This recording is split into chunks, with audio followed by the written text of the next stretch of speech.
سلام بنات الخير ومرحبا بكم جميعا على قناتي اللي هي قناتكم نادية في دينو. نتمنى ان شاء الله تكونوا بخير وفي تمام الصحة والعافية.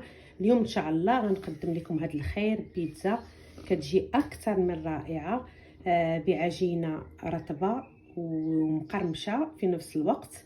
فلا جربتوها غتولي معتمدة عنكم، فكتجي بحال ديال المحلات بصلصه بيضاء بمقادير متوفره في كل بيت. ان شاء الله لا جربتوها غتولي معتمده عندكم، فهي كتجي اكثر من رائعه. فكيف كتشوفوا البنات انا غنوريكم، شوفوا كيفاش كتجي عجين رائع.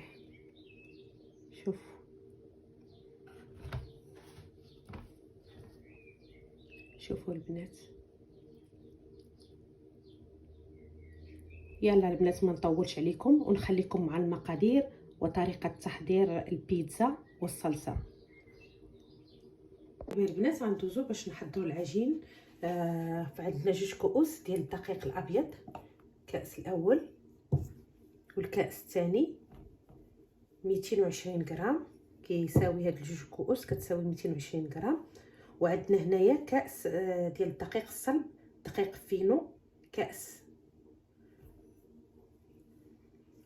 وعندنا هنايا ملعقه صغيره ديال السكر حبيبات،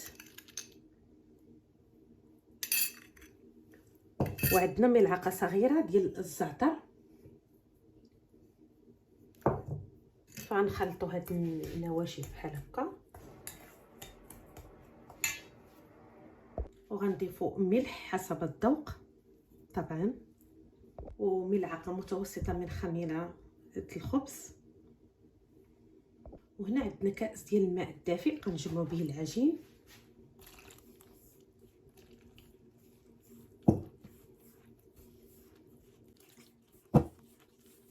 حنا بغينا هاد العجين يجي رطب كيلتصق شويه بالايادي.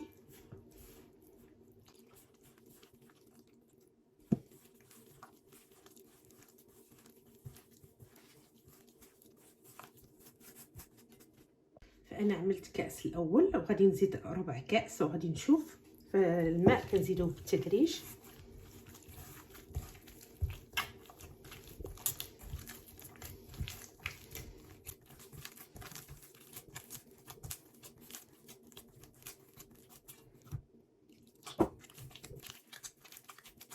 كتشوفوا انا درت دابا كاس وربع ديال الماء. حنا بغينا العجين يجي هكا كيلتصق شويه بالايادي بحال هكا. غنكمل هاد ربع كاس، يعني كاس وربع.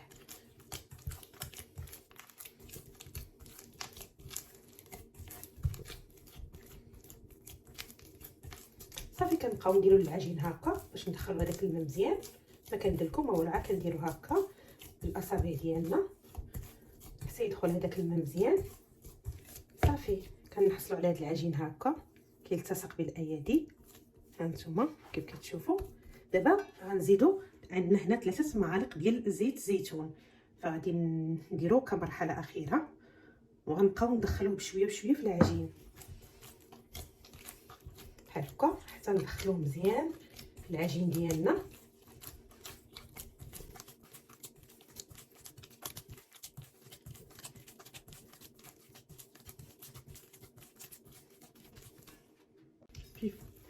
كيف كتشوفوا بقينا كنديروا هكا العجين حتى دخل معنا داك الزيت الزيتون شويه هكا حتى يدخل مزيان في العجين. كنبقاو نهزو هكا بحال هذا الشكل.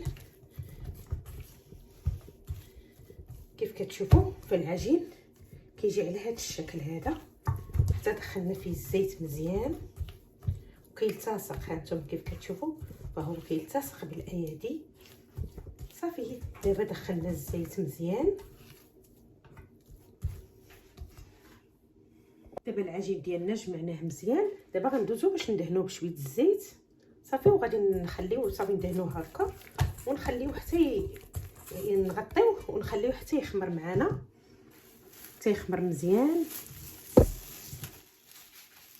مزيان في هذا البلاستيك الغذائي، نخليوه حتى يخمر ومن بعد غادي نتلاقى معكم. لا في مقلاة على النار خدينا صدر الدجاج، واحد الكميه من صدر الدجاج، غنضيف ليها شويه ديال الملح على حسب الذوق، الملح، وغنضيف ليها شويه ديال الفلفل الاسود،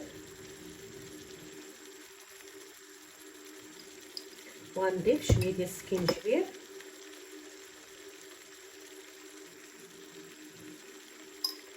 وغنضيف شويه ديال الخرقوم بلدي،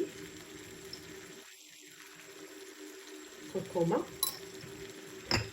وغنضيف الفلفل الاحمر الحلو،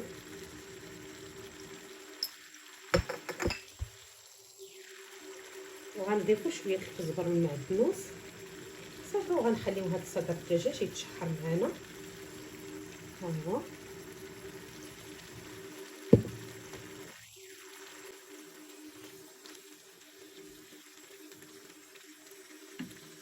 كيف كتشوفوا البنات دابا صدر الدجاج تشحر معنا في هاد الزيت ديال زيت الزيتون وهذوك التوابل، كتشوفوا هو تشحر مزيان. دابا صافي غنطفيو النار وغنحتفظوا به جانبا.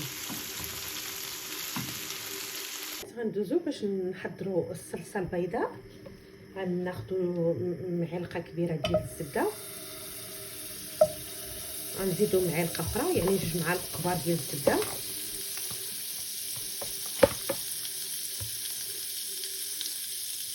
جوج معالق كبار كنخليهم يذوبوا،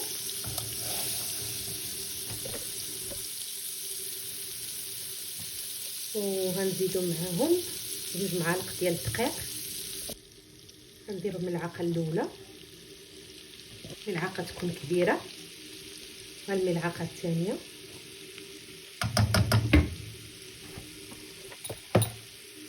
صافي كنخلطو هنا حتى كتذوب معنا هاد الدقيق في الزبده كتشوفوا. ونزيدو كاس كبير ديال الحليب،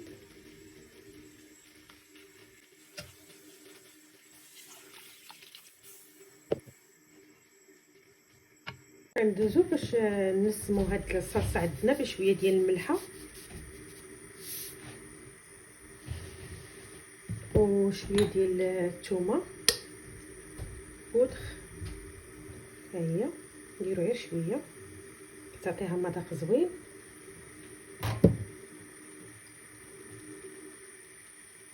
وشويه ديال البزار صافي ونخلطو.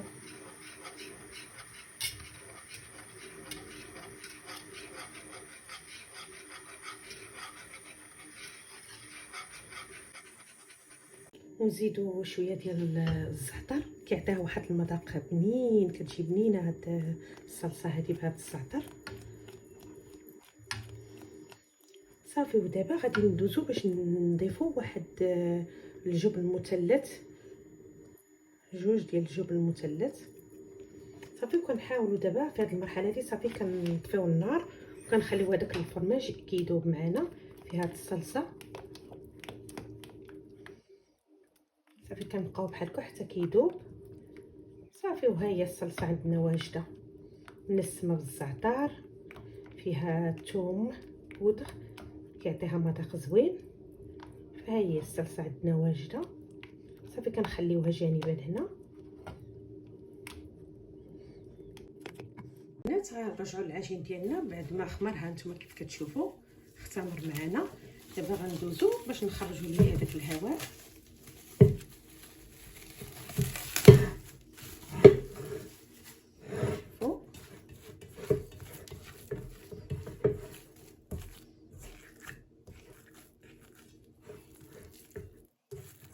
نرشوا سطح العمل بالدقيق،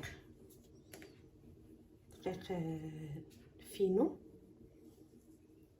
كيجي زوين في البيتزا، كيجينا بحال ديال المحلات صافي. حنا قسمنا العجين على 2 كويرات كيف كتشوفوا. غندوزو باش نجمعوهم وغنديروهم كويرات وغنخليوهم يختمروا للمره الثانيه. ها هما غنديرهم فيها الدقيق بحال هكا صافي.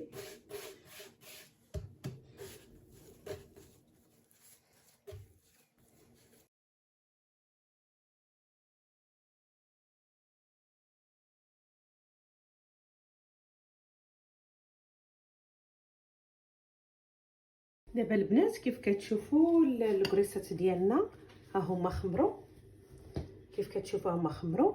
دابا غندوزو باش نسرحوهم. هنايا انا خديت هاد اللاطه ديال الفرن وسرحت ليها هاد البابي كويسون، درت ليها البابي كويسون على قدها ورشيت شويه ديال الدقيق.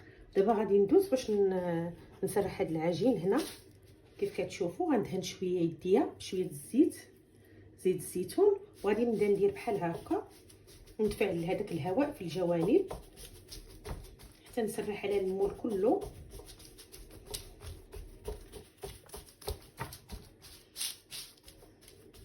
بهذه الطريقه هذه كنبقى غادا وكنسرح هكا برؤوس الاصابع.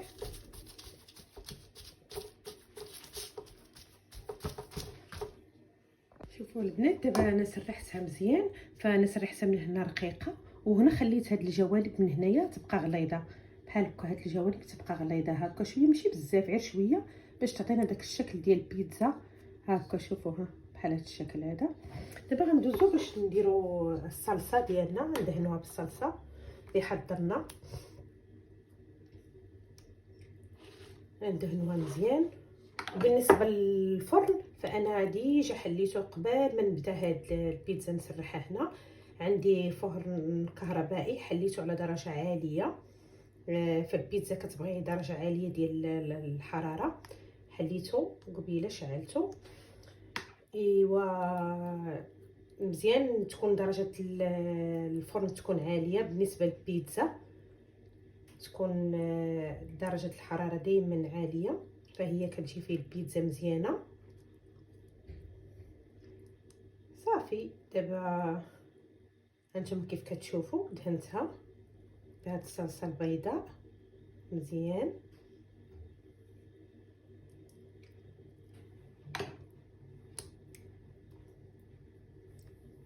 صافي دابا غنديروا الفرماج.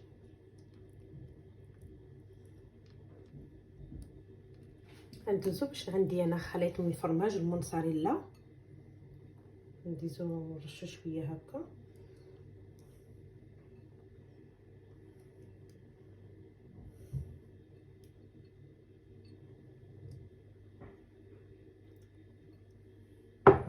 وغنديرو صدر الدجاج اللي وجدناه،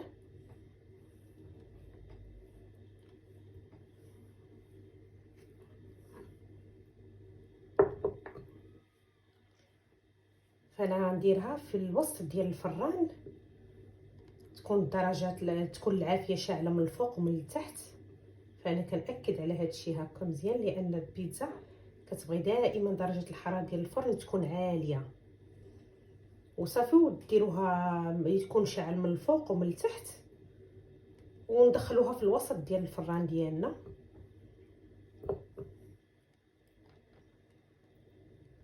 فانا كيف كتشوفوا ما تقلتها ما والو، خليتها هكاك لانها رقيقه ما غاديش تنفخ معنا ما حتى شي حاجه، غتجي هي هذيك، ما تجيناش ديك البيتزا الغليظه. هنايا زوقتها بهاد شرائح ديال البصل الاحمر، فهو ما شحرته ما حتى شي حاجه، كيجي هكا احسن، كيجي كيعطينا داك المذاق زوين، كيجي بنين بلا ما نشحروه. هاد البصل الاحمر كيكون ماشي بحال داك البصل الابيض، هذا كيعطي واحد الطعم زوين في البيتزا.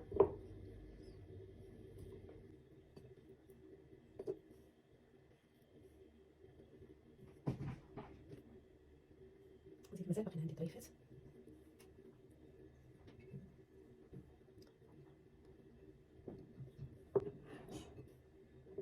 كنزيد البصل. دابا البنات غندوزو باش نديرو ليها واحد شويه ديال الزعتر من الفوق هكا بحال هكا. وغنديرو الزيت النباتيه، لا زيت الزيتون هكا من الفوق.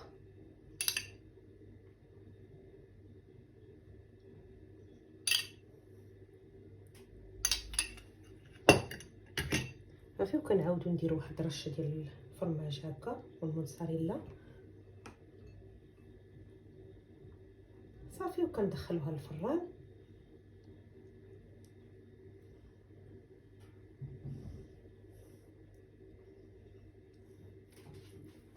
صافي وكندخلوها للفران. فبالنسبه لهاد البيتزا انا سرحتها دابا، ودائما كنخليو الجوانب بحال هكا، كندفعو دائما من هنا، كنخليوه هنا رقيق وهنا كيكون شويه غليظ، كندفعو شويه ماشي غليظ بزاف، غير شويه هكا كيف كتشوفوا. ها نتوما بحال نفس الطريقه ديال الاولى. دابا غندوزو باش نتايا ندير فيها الصلصه البيضاء بحال هكا.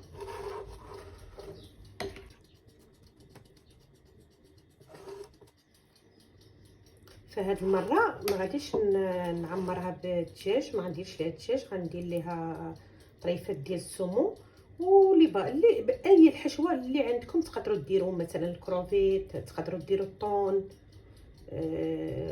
من غير الدجاج اللي درنا في الاولى. فاللي بغيتوا ديروا تقدروا ديروه، مثلا بحال اللي قلت لكم دابا كروفيت، طون.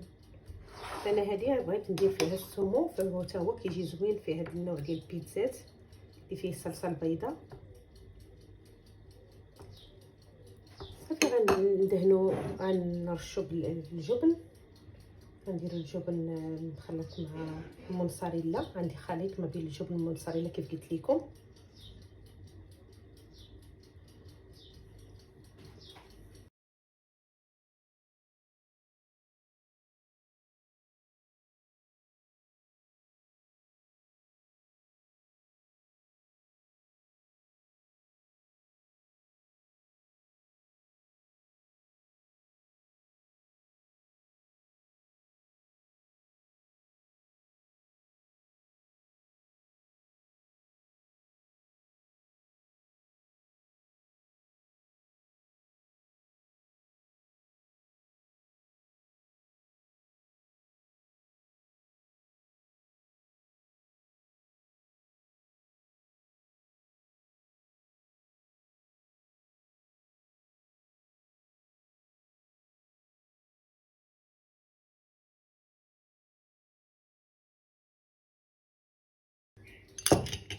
صافي وكنديروا ثاني واحد النوع شويه ثاني من الاجبان هاكا من الفوق.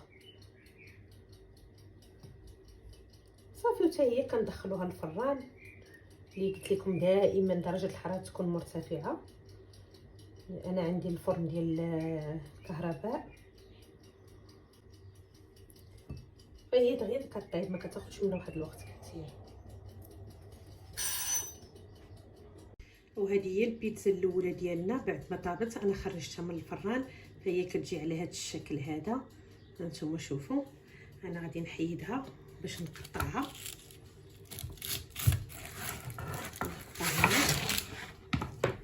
شوفوا كتجي زوينه رائعه. شوفوا البنات كيفاش كتجي، شوفوا ليه كتجي اكثر من رائعه. فدابا غندوزو باش نقطعوها ونوريكم. فالبنات كيف كتشوفوا انا قطعتها، شوفوا كيفاش كتجي هاكا سخونه. شوفوا كتجي زوينه البنات، الصراحه كتجي رائعه. شوفوا الطياب ديالها من التحت، نوريها لكم من التحت كيفاش كتجي. هانتوما كتجي رطيبه ومقرمشه من هنايا. شوفوا هانتوما البنات، الصراحه اعتمدوا هذا العجين هذا فكيجي اكثر من رائع. هانتوما كتجي احسن من ديك ديال الزنقه. شوفوا هانتوما البنات، شوفوا العجين ديالها، هذه ديال الدجاج. فمن بعد غنجبد لكم اخرى ديال السمو، غتشوفوا حتى هي كيفاش غتجي.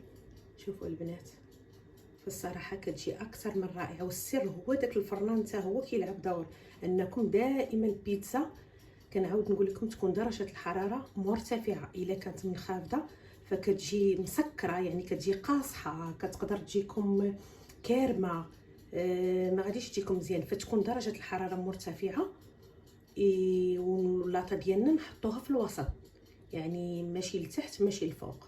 هانتوما انا بالنسبه لهذا الفران ديال الكهرباء، هانتوما البنات، فكتجي اكثر من رائعه. شوفوا شوفوا البنات، هانتوما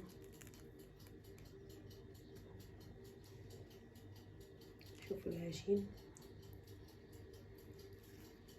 شوفوا هانتوما، قربها لكم باش تشوفوا كيفاش كتجي اكثر من رائعه البنات. والله العظيم جربوا هذا العجين فكيجي اكثر من رائع. هانتوما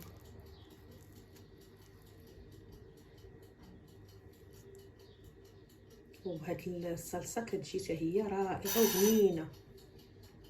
وبالنسبه لديال السمو فانا جبتها من الفران، فهي كتجي على هذا الشكل، فدرت ليها اعشاب منسمه، لان الاعشاب المنسمه كتتواتى مع السمو فكتجي اكثر من رائعه البنات، بحال ديال المحلات او احسن لانكم جربتوها بيديكم ووجدتوها. فكنتمنى البنات يعجبكم هذا الفيديو وهذا النوع من البيتزا، فهي كتجي اكثر من رائعه وغتولي معتمده عندكم الا جربتوها. وكنتمنى تجربوها وتقولوا لي في الكومونتير كيفاش جاتكم، لانها فعلا كتستحق التجربه، فكتجي اكثر من رائعه. فلا عجبكم الفيديو البنات ما تبخلوش عليا بلايك وكومونتير وبارطاج مع الاهل والاحباب باش تعم الفائده وباش تشجعوني نعطيكم اكثر واكثر. فنتمنى تجربوها وتقولوا لي كيفاش جاتكم، فكتجي هي اكثر من رائعه البنات. هانتوما شوف نقطع عليكم باش تشوفوها حتى هي.